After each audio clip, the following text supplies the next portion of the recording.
Salam sejahtera untuk kita semua.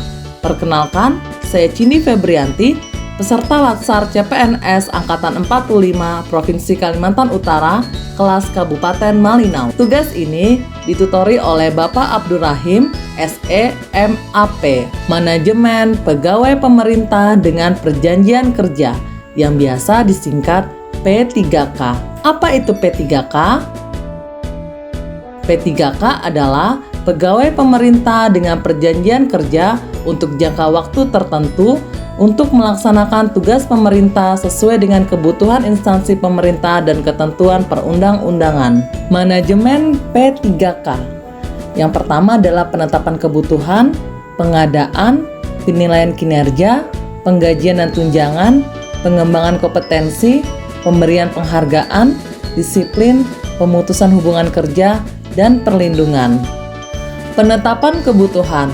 Instansi pemerintah wajib menyusun kebutuhan jumlah dan jenis jabatan P3K berdasarkan analisis jabatan dan analisis beban kerja. Penyusunan kebutuhan P3K ini dilakukan untuk jangka waktu 5 tahun yang diperinci per 1 tahun berdasarkan prioritas kebutuhan. Kebutuhan jumlah dan jenis jabatan P3K kemudian ditetapkan dengan keputusan menteri. Selanjutnya adalah pengadaan. Setiap warga negara Indonesia mempunyai kesempatan yang sama untuk melamar menjadi calon P3K setelah memenuhi persyaratan dan tahapan, yaitu perencanaan, pengumuman lowongan, pelamaran, seleksi, pengumuman hasil seleksi, dan pengangkatan menjadi P3K.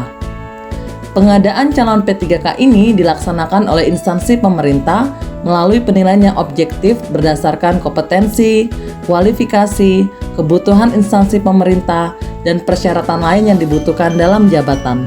Penilaian kinerja. Penilaian kinerja P3K bertujuan untuk menjamin objektivitas prestasi kerja yang sudah disepakati berdasarkan perjanjian kerja. Penilaian kinerja ini dilakukan secara objektif, terukur, akuntabel, partisipatif, dan transparan. P3K yang tidak mencapai target kinerja yang telah disepakati akan diberhentikan dari P3K. Penggajian dan tunjangan. Gaji dan tunjangan P3K diatur dalam Peraturan Presiden Republik Indonesia Nomor 98 Tahun 2020. P3K diberikan gaji yang besarannya disesuaikan dengan golongan dan masa kerja golongan. Selain itu, P3K juga diberikan kenaikan gaji berkala atau kenaikan gaji istimewa sesuai dengan ketentuan perundang-undangan. Tunjangan dari P3K terdiri atas tunjangan keluarga, tunjangan pangan, tunjangan jabatan struktural, tunjangan jabatan fungsional, dan tunjangan lainnya. Pengembangan kompetensi. P3K diberikan kesempatan untuk memperoleh pengayaan pengetahuan dalam rangka kegiatan pengembangan kompetensi.